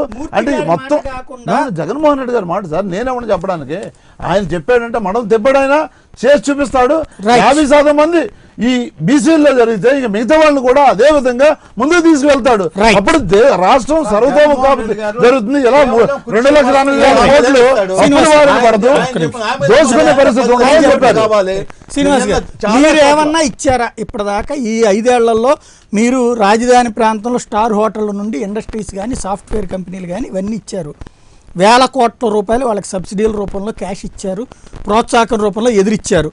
అవేమన్నా ఇప్పుడు ఇందులో లెక్క చూపెట్టగలరా? బీసీలకు ఇన్ని ఇచ్చాం, ఎస్సీలకు ఇచ్చాం, ఎస్టీలకు ఇచ్చాం అనేది ఏమన్నా చూపెట్టగలుగుతారా? ఎవరైతే గవర్నమెంట్ అప్రోచ్ అయ్యి ఎవరైతే చేశారో అంతే తప్ప దాంట్లో కులాలు కానీ మతాలు అన్నీ లేవు. ఎవరైతే ఎలిజిబిలిటీ ఎప్పుడు కూడా ప్రభుత్వం లేదు. జగన్మోహన్ రెడ్డి గారు కేవలం ఓట్ల కోసం సీట్ల కోసం మేము చెప్పలేదు. వాళ్ళు ఏంటంటే ఎన్నికల ముందు సంబంధం ఉండదు, ఏపీ ఓట్లతో సంబంధం అనేది. ఇప్పుడు మీరు ఒక మాట మీరు ఇప్పుడు స్కీమ్స్ పెట్టారు, మీరు బీసీల సదస్సులు పెట్టారు, తర్వాత ఈ పెట్టారు ఏది రజకులకి వాషింగ్ మిషన్లో లేకపోతే ఏ చూపెట్టారు. అలాగా అవేది ఓపెన్ గానే ఒక మాట అవి బహిరంగ సభ ఒక మాట నేను అనేది అవి బహిరంగ సభలు పెట్టిన చూపెట్టారు కదా. అట్లాగే ఇదిగో ఈ బీసీకి ఈ హోటల్ పెట్టుకోవడానికి మేము 70% ఇచ్చాం, లేదా ఈ బీసీకి ల్యాండ్ ఇచ్చామని కూడా అలాగే మీరు ఓపెన్గా సబ్పెట్టి చూపెట్టుంటే, ఇదిగో ఈ సాఫ్ట్వేర్ కంపెనీ బీసీకి ఇచ్చాం అని ఇదిగో బీసీలకు అని చూపెట్టుంటే అసలు మేము అడగక్కర్లా. దాన్నేమో మీరు వెళ్ళి కాగితాలు అడిగి తెచ్చుకోండి అంటున్నారు, దీన్నేమో మేము ఆర్భాటంగా చూపించండి.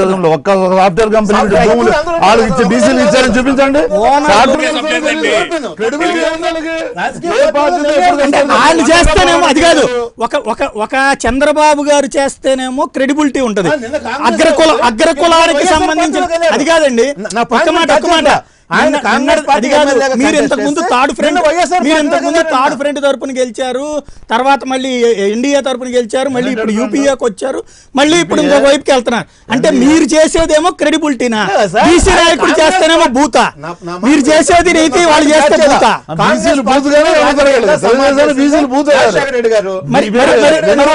అదే కాంగ్రెస్ తరపున మీరెందుకు అదే కాంగ్రెస్ తరపున ఇవాళ అదే కాంగ్రెస్ ఇవాళ అదే కాంగ్రెస్ ని కాపాడి అలాగే అదే కాంగ్రెస్ ని రాష్ట్ర ప్రజలకి తీసుకొచ్చి పరిచయం చేస్తుంది మీరే ఎందుకు? మరి అప్పుడు ప్రజలకు చెప్పగలుగుతారా మీరు చెప్పినటువంటి నాశనాలు చేసింది ఆనాడే? బీజేపీ నమ్మక ద్రోహం చేస్తుంది కాబట్టి ఏ పరిస్థితుల్లో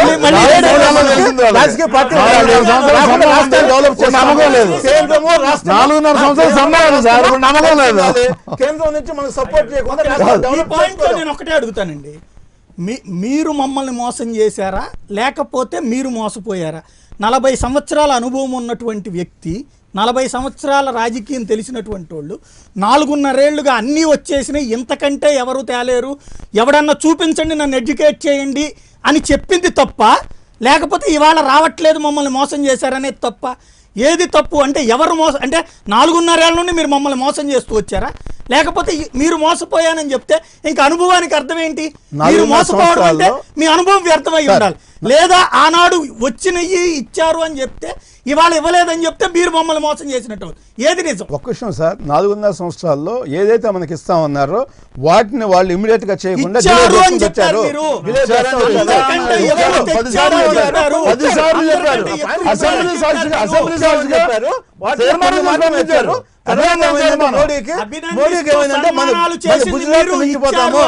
ఏపీ గుజరాత్ ని మించిపోయింది అనేటువంటి ఉద్దేశంతో బ్రేక్ చేశారు. 40 సంవత్సరాల ఇండస్ట్రీలో ముఖ్యమంత్రిగా చేసి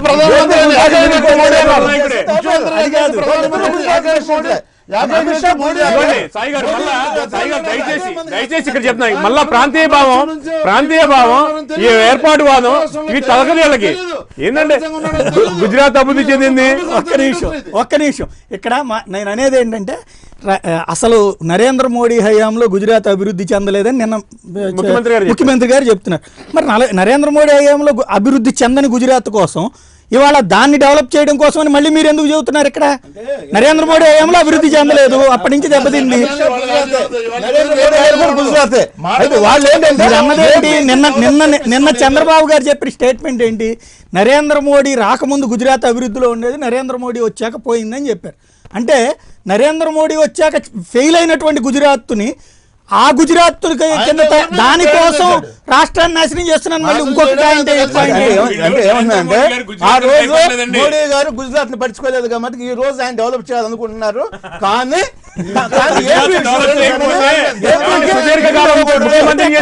అది కాదండి, ఈ కన్విన్సింగ్ అనిపిస్తుందా? అది కాదు, కన్విన్సింగ్ అనిపిస్తుందా? రైట్, ఒక్క నిమిషం పబ్లిక్ కాల్స్ ఒక్కసారి చూద్దాం. దుర్గా ప్రసాద్ విజయవాడ నుంచి ఫోన్ లైన్లో ఉన్నారు. దుర్గా ప్రసాద్ గారు చెప్పండి.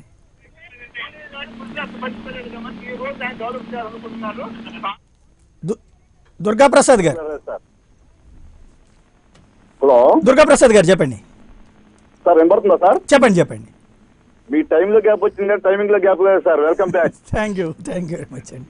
సార్ ఇప్పుడు 2014 ముందు ఇచ్చిన హామీలకి ఇంతవరకు దిక్కులేదు సార్. మనకి స్టీల్ ప్లాంట్ అన్నారు, పోర్ట్ అన్నారు, ప్రత్యేక హోదా అన్నారు, రైల్వే జోన్ అన్నారు సార్. ఇంతవరకు ఆయటకే దిక్కులేదు సార్. ఇప్పుడు 2019 ఇచ్చే హామీలు 2024 ఏమైనా చేస్తారా సార్? అంతా కన్ఫ్యూజ్ పెడుతున్నారు సార్ నాయకులు. మేము పోరాడడానికి రోడ్డు మీద రావడానికి రెడీగా ఉన్నాం సార్. అందరూ లీడ్ తీసుకొని జల్లికట్ లాగా ఇన్క్లూడ్ గా అందరూ కలిసి రాకపోతే ఎవరికాళ్ళు ఇండివిజువల్ అయితే మిగతా వాళ్ళు రావడం కూడా ఛాన్స్ ఉంది కదా సార్. వీళ్ళు ఎందుకు సార్ రాజకీయ నాయకులు అందరూ చేయరు? ఒక పెద్ద మనిషి అనుభవం ఉందంటారు, ఇంకొక పెద్ద మనిషి ఏమో వచ్చాక చేస్తా అంటారు. ఇప్పుడు ఫీల్డ్ లో ఎవరు శిక్ష కొడతారు అన్నది కావాలి కదా సార్ మాకు. మాకు ఎప్పుడు 2024 మాకెందుకు సార్? రైట్, భవిష్యత్తు గురించి ఆలోచిస్తాను సార్. వాళ్ళు కొట్టుకున్నారు సార్. ఛాన్స్ ఇచ్చి థ్యాంక్ యూ అండి దుర్గా ప్రసాద్ గారు. సురేశ్వరరావు గుంటూరు నుంచి ఫోన్ లైన్లో ఉన్నారు. ఏమండి? నమస్తే, చెప్పండి సార్. 2 పాయింట్ సరైన సార్, చెప్పండి. ఒకటి, బీసీలకు కాకుండా ప్రతి చిన్నపిల్లలకి పెద్దవాళ్ళకి స్కూల్ ఫీజు ఒకటి, వైద్యం, ఈ 2 ఫ్రీగా చేయమని చెప్పండి సార్. ఇదొకటి. రెండో విషయం, బీసీలకు అది ఇస్తాం ఇది ఇస్తాం అని చెబుతున్నారు సార్. ఇప్పుడున్న 2 పార్టీలు ఎవరైనా ఒక్క రాజ్యసభ సీట్ కానీ ఒకటని ఇచ్చారు సార్? ఒక్కటన్నా వాళ్ళ కులాలకు సంబంధించిన వాళ్ళు ప్రార్థించిన తప్పితే ఒక్కళ్ళకన్నా ఇచ్చారా? మూడో సార్, ఇంకో పాయింట్, వీళ్ళు పెద్దవాళ్ళకి ఓటు హక్కు కాదు సరిపోయింది సార్. అదే చిన్నపిల్లల ఓటు హక్కు కల్పిస్తే వీళ్ళు కూడా స్కూల్ ఫీజు ఫ్రీ, అన్ని ఫ్రీ అని చెప్పేవాళ్ళు సార్. నాకు ఈ 3 పాయింట్లు సమానం చెప్పండి సార్. థ్యాంక్ యూ గురువేశ్వరరావు గారు. ఒక్క నిమిషం దాస్ గారు, ఈ డిబేట్ అంతా చూసిన తర్వాత పబ్లిక్ రెస్పాన్స్ చూసినప్పుడు వాళ్ళల్లో చాలా క్వాలిటీ కనిపిస్తుంది. ఏమంటారు?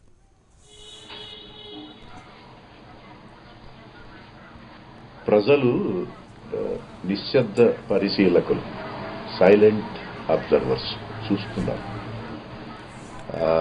వారికి తెలుసు ఎవరు ఏం చేస్తున్నారు, ఎవరు ఎందుకు హామీలు ఇస్తున్నారు, ఈ హామీలు వెనుక ఉన్నటువంటి ప్రయోజనాలు ఏమిటి, ఇవన్నీ కూడా. ఎందుకంటే Indian voter is very intelligent అని టైమ్ మ్యాగజైన్ 1977లో ఒక ఆర్టికల్లో రాసింది. ఎందుకంటే ఆ రోజు 1977లో మంచి ఉచ్చ స్థితిలో ఉన్నటువంటి ఇందిరాగాంధీని లాక్ స్టాక్ అండ్ బ్యారల్ మొత్తం తుడిచిపెట్టేశారు. ఆ కాంగ్రెస్ తుడిచిపెట్టుకుపోయి మొత్తం దేశమంతా. ఒక ఆంధ్రప్రదేశ్లోనే మళ్ళీ మనం ఎప్పుడు కూడా దురదృష్టవశాత్తు ఏమిటంటే కేంద్రంతో విరుద్ధం పెట్టుకుంటారు. అందుకే ఈ రాష్ట్రం కుట్టుపడిపోతుంది. అప్పుడు మొత్తం కావేరీలో ఆవిడ కూడా ఓడిపోయారు. చేత ప్రజలు తెలుసు వాళ్ళకి మీరు ఎన్ని ఇవ్వండి, ఎన్ని చెయ్యండి, ఎన్ని హామీలు ఇవ్వండి, ఎన్ని తాయిలాలు ఇవ్వండి, ఎవరిని ఎన్నుకోవాలి. పూర్వంలా కాదు, ఎవరో డబ్బులు ఇచ్చారు. ఎందుకంటే అన్ని పార్టీల దగ్గర నుంచి కూడా తీసుకుంటారు. వారికి నచ్చినటువంటి పార్టీకి ఎవరు ఈ రాష్ట్రానికి మేలు చేస్తారు, ఎవరి వల్ల ఉపయోగం ఉంటుంది అనేటువంటిది ఆలోచించి ఓటు వేస్తారు. చేత ఇక బహుశా సోకాల్డ్ ఇంటలెక్చువల్సే ఓట్లు కూడా వెళ్ళి కానీ సామాన్య ప్రజలు అన్నీ చూస్తున్నారు, వాళ్ళకి తెలుసు ఎవరు వల్ల వాళ్ళకి ప్రయోజనం ఉంటుంది, ఎవరు మేలు చేస్తారు ఈ సమాజానికి తెలుసుకొని ఓటు చేస్తారు. Thank you. నరసింహారావుపేట నుంచి ఫోన్ లైన్లో ఉన్నారు. నరసింహారావు గారు చెప్పండి. మీకు నరసింహారావు గారు నేరుగా ఫోన్లో మాట్లాడండి, చెప్పండి. సాయి గారు నమస్కారం. నమస్తే, చెప్పండి. సార్ ఇప్పుడు రాష్ట్రంలో 2 రాజకీయ పార్టీలు బ్రాండ్ ఇమేజ్ కోసం తహతహలాడుతున్నాయి. ఒకటి రాజశేఖర్ రెడ్డి గారి ఇమేజ్ ని కాపాడుకోవడానికి, ఒకళ్ళేమో ఎన్టీఆర్ బ్రాండ్ ఇమేజ్ ని పెట్టుకొని అడ్డం పెట్టుకొని తహతహలాడుతున్నాయి. చేయవలసిన వాళ్ళు చిత్తశుద్ధి చేసిన నాయకులు ఎన్టీఆర్, రాజశేఖర్ రెడ్డి, అది ఎవరైనా ఒప్పుకుంటారు. రైట్, వాళ్ళ వారసులు ఇప్పుడు వీళ్ళు వాళ్ళ చెట్టు పేరు చెప్పుకొని కాయలు అమ్ముకునే సంత బయలుదేరింది. రాష్ట్రంలో బీసీని అధికారంగా వాళ్ళు కూర్చోబెట్టాలి కానీ ఏ కాడికి చేతులు కట్టుకొని నామినేట్ పదవులు ఇస్తాము, చదువులు ఇస్తాము. 70 సంవత్సరాల ఈ స్వతంత్ర భారతదేశంలో ఇప్పటికీ ఇంకా మిమ్మల్ని చేదాచి వాళ్ళు ఇంకా ఉండాలి మీ ముందు అనుకోవటం తప్పు. మిమ్మల్ని అధికార ప్రతినిధులుగా వాళ్ళని తయారు చేయకుండా వాళ్ళది ఓటు బ్యాంక్ ఎక్కువ, మీ ఓటు బ్యాంక్ తక్కువ. ఇంకా మీరు ఈ విధంగా చిత్తశుద్ధి లేని మీటింగులు, చిత్తశుద్ధి లేని వ్యవహారం పెట్టుకుంటున్నారంటే అనగదొక్కాలనే ఇంకా ఉంది. రైట్, థ్యాంక్ యూ నరసింహారావు గారు. ఒక ఎన్ఆర్ఐ కాలర్ కెనడా నుంచి అనిల్ ఫోన్ లైన్లో ఉన్నారు. అనిల్ గారు చెప్పండి. నమస్తే అండి సాయి గారు. నమస్తే. నేను మీ అభిమాని అండి. Thank you. 2 పాయింట్లు చెప్దాం అనుకుంటున్నాను అండి. అది ఏ రాజకీయ పార్టీ అయినా సరే ఇక్కడ వాళ్ళు చేసేది ఏంటి అంటే పీపుల్ ని డివైడ్ చేయడం, రూల్ చేయడం. బ్రిటిష్ వాళ్ళు మనకి ఇచ్చిన ఒక దురదృష్టమైన గిఫ్ట్ అది.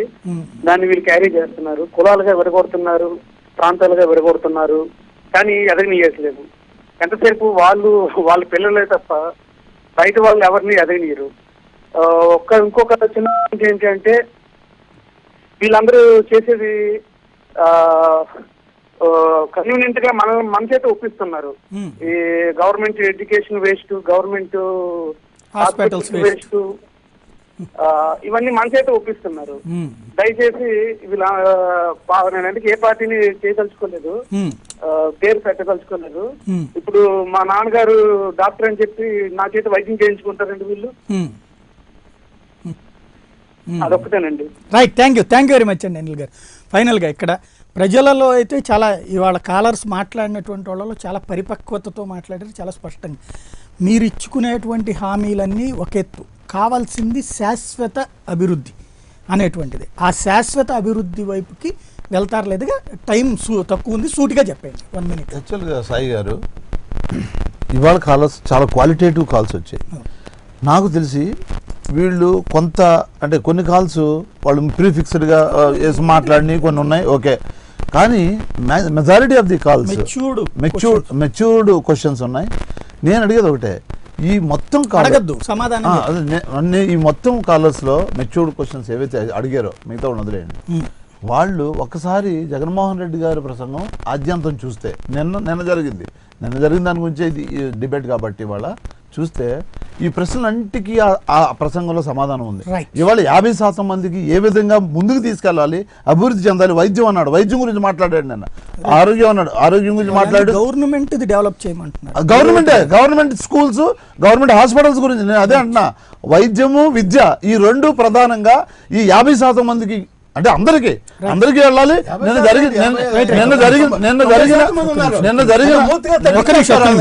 ఇదే పచ్చకావలో మాట్లాడుతున్నా. నిన్న జరిగిన బీసీ దీంట్లో కూడా వీళ్ళు సంపూర్ణంగా అభివృద్ధి చెంది, వెనకబడిన జాతులు వెనకబడిన కులాలు ఇవి అభివృద్ధి చెందితే బ్రహ్మాండంగా ఈ రాష్ట్రం అభివృద్ధి చెందుతుంది. ఏదో వరాలు ఇవ్వడమో లేదంటే వాళ్ళకి సబ్సిడీలు ఇవ్వడం ఇవే కాదు, వీటితో పాటు వాళ్ళు స్వయం సంపృద్ధి సాధించాలి, వాళ్ళు స్వయం ప్రకాశం చెందాలి. వాళ్ళు అభివృద్ధి చెందిన నాడు రాష్ట్రం అభివృద్ధి చెందని నేను మాట్లాడిన పూర్తిగా ఒకసారి చూడండి. విన్నపం ఇది, తప్పకుండా సమాధానం దొరుకుతుంది. చీలీ లాటిన్ అమెరికా నుంచి మనోజ్ ఫోన్ లైన్లో ఉన్నారు. మనోజ్ గారు చెప్పండి. నమస్తే సాయి గారు. నమస్తే, చెప్పండి. మెయిన్ 2 సొల్యూషన్స్ అండి. ఇప్పుడు మామూలుగా ఇలాగ తాత్కాలిక తాయిలాలు ఇవ్వడం కంటే మెయిన్ ఏంటంటే బీసీలకి రాజకీయ రిజర్వేషన్లు ఇస్తే వాళ్ళకి డెవలప్ చేసుకునే ఫ్రీడమ్ వాళ్ళకి కల్పిస్తే అదొకటి వాళ్ళకి ఉపయోగపడుతుందండి. First number thing. సెకండ్ ఏంటంటే రీసెంట్ గా పవన్ కళ్యాణ్ గారు నేను చూసాను ఒకటి 100 మంది ఎస్సీని రికగ్నైజ్ చేసి వాళ్ళని ఇది ఎంటర్ప్రెన్యూర్స్ గా డెవలప్ చేయడం గవర్నమెంట్ రెస్పాన్సిబిలిటీ తీసుకుంటది అని చెప్పారు. సో ఆ విధంగా వాళ్ళని ఏదైతే అండర్ డెవలప్డ్ ఉన్నాయో వాళ్ళని వీళ్ళంతా రికగ్నైజ్ చేసి డెవలప్ చేస్తే వాళ్ళలో వాళ్ళు ఎదగడానికి బాగుంటుంది. తాత్కాలిక స్థాయిలలో ఈ ఉపయోగం ఉంటుంది. థ్యాంక్ యూ మనోజ్ గారు. ఫైనల్గా మనోజ్ గారు చెప్పినట్టుగా రాజకీయ రిజర్వేషన్స్ రావాలి నిజంగా బీసీలకి. అయితే తెలుగుదేశం పార్టీ 13 మంది ఎమ్మెల్సీలు ఇస్తే వైఎస్ఆర్ పార్టీ కేవలం 1 ఎమ్మెల్సీ ఇచ్చింది. అంటే ఎన్టీ రామారావు గారు వచ్చిన తర్వాత బీసీలకు స్వర్ణయుగం అన్న విషయం అందరికీ తెలుసు. కానీ ఈ రోజు కూడా బీసీలు తెలుగుదేశం పార్టీతో ఉన్నారు. తెలుగుదేశం పార్టీ చేస్తున్నారు కాబట్టి బీసీలు తెలుగుదేశం పార్టీ ఉన్నారు. గతంలో రాజశేఖర్ గారు చేయలేదు, ఇప్పుడు వీళ్ళు అసలు చేసే పరిస్థితి లేదు. ఎందుకంటే మొదటి నుంచి బీసీలు వ్యతిరేకంగా ఉన్నారు కాబట్టి ఏ పరిస్థితుల్లో బీసీల కోసం ఇదే రాజకీయం డైవర్ట్ కావద్దు. నమ్మే పరిస్థితి ఎవరు లేదు, అది అసాధ్యం. రైట్. వెంకట్ కెనడా నుంచి ఫోన్ లైన్ లో ఉన్నారు. వెంకట్ గారు చెప్పండి. థ్యాంక్స్ సాయి గారు, మీరు అందరూ మీకు అభినందనలు మంచి పెట్టినందుకు. Hello, thank you very much అండి. చెప్పండి వెంకట్ గారు. నేను ఒక బేసిక్ క్వశ్చన్ అడుగుతా. మనం అదే అడుగుతాము, ఇది మాట్లాడతాము, ఎన్నో మాట్లాడతాము. నేను ఒక విలేజ్ నుంచి కర్నూలు పక్కన ఈ రోజు బ్యాంకుకి వెళ్తే ఆడవాళ్లకు కనీసము బాత్రూమ్స్ కూడా ఉండవు, బేసిక్ ఫెసిలిటీస్. ఏదైనా విలేజ్ సిటీలకు పోతే ఒక పార్క్ ఉండదు వాకింగ్ చేయడానికి, హెల్త్ పెట్టుకుందామంటే. బేసిక్ మినిమం ఫెసిలిటీస్ పెట్టుకోకుండా ఈ పార్టీలకు అందరికీ ఫారిన్ వేస్తారు, అక్కడికి వేస్తారు. కనీసం మినిమం కామన్ సెన్స్, ఒక సిగ్గులేని పార్టీలు బేసిక్ ఫెసిలిటీస్ పెట్టుకోరండి, ఏమేమో మాట్లాడతారు. ఈ పార్టీలు ఇన్ని రోజులు ఎవరికి బేసిక్ ఫెసిలిటీస్ కూడా ఇయ్యరు. ఆడోళ్ళకి సేఫ్టీ ఉండదు, బస్సులకు పోదామంటే ఆడోళ్ళకి ప్రాబ్లము. చిన్న ఆలోచించండి, పెద్ద పెద్ద ప్రాబ్లమ్స్ ఎందుకు ఆలోచిస్తారు?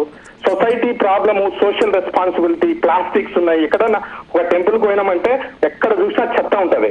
వీళ్ళకు నిజంగా చిత్తశుద్ధి ఉంటే, సోషల్ రెస్పాన్సిబిలిటీ ఉంటే చిన్న పనులు చేయండి విలేజ్ లో పోయి, పెద్ద పెద్ద ఏం అవసరం లేదండి. థ్యాంక్ యూ వెంకట్ గారు. ఫైనల్ గా కృష్ణారెడ్డి గారు.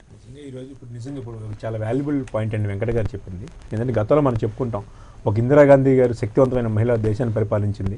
అదేవిధంగా సుదీర్ఘమైన 40 సంవత్సరాల అనుభవం ఉన్నటువంటి చంద్రబాబు నాయుడు గారు పరిపాలించారని. వీళ్ళందరూ కూడా గ్రామాల్లో నుండి ఈ రోజున నరేంద్ర మోడీ గారు వచ్చిన తర్వాత ఈ రోజున గ్రామాల్లో కార్యక్రమాన్ని ఆపారు. తప్పకుండా అండి. ఈ రోజున మనం ఎంత దాన్ని వేరే విధంగా మాట్లాడినప్పుడు ఈ రోజున స్వచ్ఛ భారత్ ఆ విషయం మాత్రం అభినందించాల్సి. అదేవిధంగా ఇంకొక వ్యాలిడ్ పాయింట్ అండి, ఇక్కడ శ్రీనివాస్ గారు చెప్తున్నారు 90% ఉన్నారు బీసీలు అని చెప్తున్నారు, మూర్తి గారు 50% ఉన్నారు ఏదో చెప్తున్నారు. అంటే మీరు 10% ఉన్నటువంటి అగ్రకులాల వాళ్ళని మనం శాసిద్దామా? ఏదంటే ఈ రోజున వాళ్ళకి మనం ఎందుకు ఇవ్వద్దు? ఏం మాట్లాడని చెప్పాం, అందరూ రాజ్యాధికారం ఇద్దాము, వాళ్ళు కొన్నాళ్ళు రాజ్యాధికారం నేను చెప్పింది అదే కదా. మీకు 50% రాజకీయంగాను ఆర్థికంగాను సామాజికంగాను వాళ్ళు అభివృద్ధి జరగాలి. అందుకని 50% జగన్మోహన్ రెడ్డి గారు 50% వాళ్ళకి ఇద్దామన్నారు. రాజకీయంగా కూడా నామినేటెడ్ పోస్టుల్లో ఎమ్మెల్యేలో అది కాదు. ఓకే, మంచి పాయింట్ చెప్పారండి, మంచి పాయింట్ చెప్పారు. నేను అనేది నామినేట్ అది కాదండి, అవి అండర్లు కానీ అవి నామినేట్. ఓకే, మీరు రాజ్యసభ నిన్న ఇచ్చిన వాటిలో ఎవరికి బీసీలకు ఇచ్చారు? మీరు రాజ్యసభ వచ్చింది మళ్ళీ రెడ్డి గారికి ఇచ్చారు కదా. కాన్సెప్ట్ వాళ్ళేమో కమ్మకి ఇచ్చారు, మీరేమో రెడ్డికి ఇచ్చారు. తేడా ఏం లేదు అక్కడ. ఒక పాయింట్ అండి, ఒక పాయింట్ నేను అడిగేది ఇక్కడ ఒక్క మాట. ఇప్పుడు ప్రజారాజ్యం పార్టీ పెట్టినప్పుడు ఆయన సామాజిక న్యాయం అని ఒక నినాదం పట్టుకుని వచ్చి 100 సీట్లు పైగా బీసీలకు ఇచ్చారు. లేదు ఇప్పుడు మీరు అంటున్నారు కదా సామాజిక న్యాయమును టైం ఇలా తీసుకొస్తామని చెప్పేసి బీసీలకు న్యాయం చేస్తామని. ఈ ట్రిప్పు జరగబోయే 175 స్థానాల ఎన్నికల్లో ఈ జనాభా రేషియో ప్రాతిపదికన ఒక 50 లేదా ఒక 33% సీట్లు వాళ్ళకి ఇస్తారా? చెప్పబోతున్నారు. ఆయన ఒకటి చెప్పుకుంటూ వెళ్తున్నారు కదా, వాళ్ళు చెప్పబోతున్నారు. రైట్. జగన్మోహన్ రెడ్డి గారు క్లారిటీ ఇస్తారు గ్యారంటీగా. ప్రాంతీయ పార్టీలకి ఒక చలి జ్వరం పట్టింది. ఎందుకంటే ఈ రోజున నరేంద్ర మోడీ గారు ఒక బీసీ ప్రధానమంత్రి ఈ రోజున ఏదో పరిపాలన చేస్తున్నారు. ఈ బీసీ ప్రజలందరూ కూడా బీజేపీ వైపు వెళ్తారని భయంతో ఈ రోజున ఈ తాయిలాలు ప్రకటిస్తున్నారు. ఫైనల్ కాల్ ఒక్కటి చూద్దాం. బాలకృష్ణ విజయవాడ నుంచి ఫోన్ లైన్ లో ఉన్నారు. బాలకృష్ణ గారు చెప్పండి. బాలకృష్ణ గారు sir, good morning sir. Morning అండి, చెప్పండి. అందరికీ నమస్కారం అండి. నమస్తే, చెప్పండి. అవును, బీసీలకి రాజ్యాధికారం లేదండి అసలు. అదే అడుగుతున్నారా లేదా మీరు? అడుగుతున్నానండి. బీసీలు రాజ్యాధికారం లేదు బీసీలకి. బీసీలకి పరిపాలించే హక్కు లేదా? అదే ఎందుకని మీరు అందరూ కలవట్లేదు, కలిసి మాకే రాజ్యాధికారం కావాలని ఎందుకు అడగట్లేదు? ఎవరో ఒకళ్ళు ఇస్తే వాళ్ళని ఎందుకు పొగుడుతున్నారు? ఆయన న్యాయం చేశారు, ఈ న్యాయం చేశారని ఎందుకు పొగుడుతున్నారు? మేమే రాజ్యాధికారంలోకి రావాలని ఎందుకు కోరుకోవట్లేదు? ఆ కోరిక ఉంది కదా. ఇప్పుడు వీళ్ళు చెప్పేదండి సార్, ఇప్పుడు ఆ బీసీలకు న్యాయం చేస్తాం, బీసీలకి రాయితీలు ఇస్తాం, రైతులకు రుణమాఫీ చేస్తాం. అసలు మామూలుగా ఇల్లు ఎదగాలనే ఉద్దేశం లేదన్నారు. రైట్, థ్యాంక్ యూ అండి.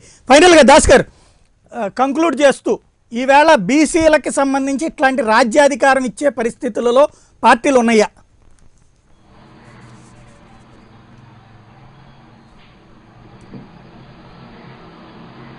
అసలు